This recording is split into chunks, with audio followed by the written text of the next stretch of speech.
नमस्ते। आज पनि फेरि एकपटक यहाँहरूलाई हाम्रो च्यानलमा स्वागत गर्छौँ र एउटा फरक नयाँ कथा सामाजिक सञ्जालमा भेटिएको एउटा अति नै गतलाग्दो मिठो कथा यहाँहरूमाझ आजको लागि।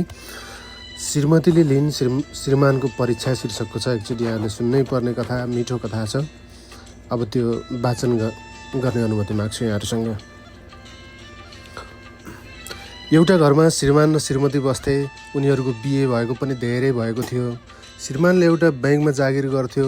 एक दिन शनिबारको दिन थियो। श्रीमान केही कामको लागि बाहिर गएको थियो।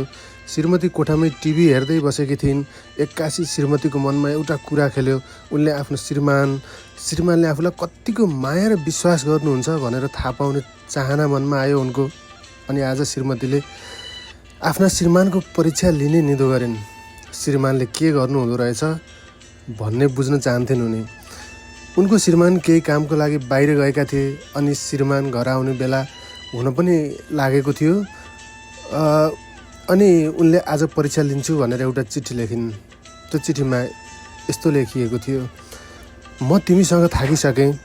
तिमीसँग अब अरू जीवन काट्न चाहदिनँ। मैले तिमीलाई छाडेर आज म जाँदैछु। म तिमीबाट गएँ। अब तिमी आफ्नो बाटो गर्नु, म आफ्नो बाटो गएँ। अब बाँकी जीवन तपाईँसँग बिताउन सक्दिनँ म। आफ्नो ख्याल राख्नु। Good by. यति लेखिसकेपछि उनले त्यो चिठी बेडरुमको टेबलमा राखिन् र आफू खाटमुनि गएर लुकेर बस्ने निधो गरिन्। उनी खाटमुनि गएर लुकिन्। अनि जब श्रीमान घर आए, श्रीमतीलाई बोलाए, तर उनी बोलिनन्। उनले यताउति खोजे, श्रीमानले खोजे, यताउति खोजे, आफ्नो श्रीमतीलाई भेटेनन्।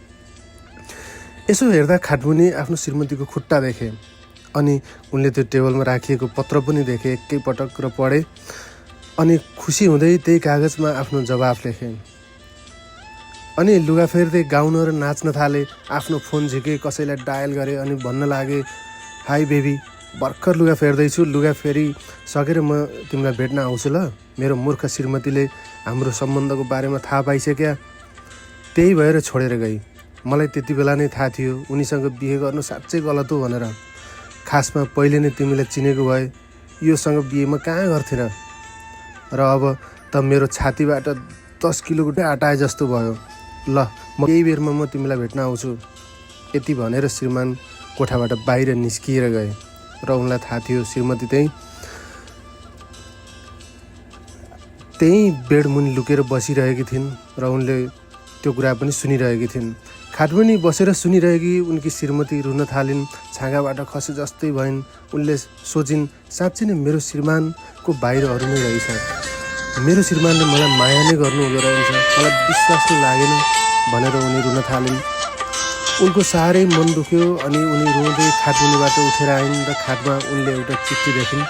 त्यो चिठी पढिन्। चिठीमा लेखिएको थियो, मैले तिमीलाई बोलाएँ अनि नबोलेपछि यताउति खोजेपछि यसो हेरेको खाटमुनि तिम्रा काला खुट्टा देखिरहेको थिएँ।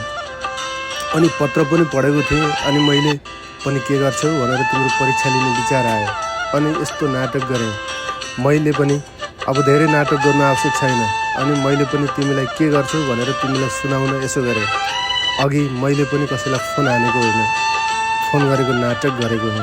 म पाउरोटी किन्न पसल जाँदैछु, तिमी चिया बनाउँदै गर। श्रीमती साह्रै खुसी भइन्। अनि तब श्रीमतीले आफ्नो श्रीमानले कति माया अनि कति विश्वास गर्छन् भन्ने कुरा थाहा भयो र श्रीमानलाई बुझिन्। अनि खुसी हुँदै चिया बनाउन गइन्। अनि श्रीमान पनि पाउरोटी लिएर आए। अनि मिठा मिठा कुरा गर्दै चिया र पाउरोटी खाँदै कुरा गरेर बसिरहे। सम्बन्ध सुधार गर्न केही गर्नु पर्दैन, मात्र इगो हटाएर मुस्कुराउँदै 2 शब्द बोल्नुपर्छ। एक अर्कोमा विश्वास र माया हुनुपर्छ। श्रीमान र श्रीमती भनेको एक रथका 2 पाङ्ग्रा हुन्। जसरी एउटा रथमा कुनै पनि एउटा पाङ्ग्रा खराब हुन्छ भने पुरै रथ चारा बिना हुन्छ र त्यो चल्न पनि कठिन हुन्छ। श्रीमान र श्रीमतीको सम्बन्ध पनि त्यस्तै हो। त्यसैले सम्बन्धसँग विश्वास र भरोसामा चल्नुपर्छ, नाटकमा होइन। अब पुरो जीवन चलाउन कुनै कठिन हुँदैन। जिन्दगी जसरी पनि सजिलोसँग एकअर्काको विश्वासमा चलेर जान्छ, बितेर जान्छ। धन्यवाद। कस्तो लाग्यो यो कथा आफ्नो प्रतिक्रिया लेख्दै गर्नुहोला र हाम्रो च्यानललाई सेयर र सब्सक्राइब पनि गर्नुहुनेछ भन्ने अपेक्षा छ। फेरि अर्को कथा भेटौँला। नमस्ते।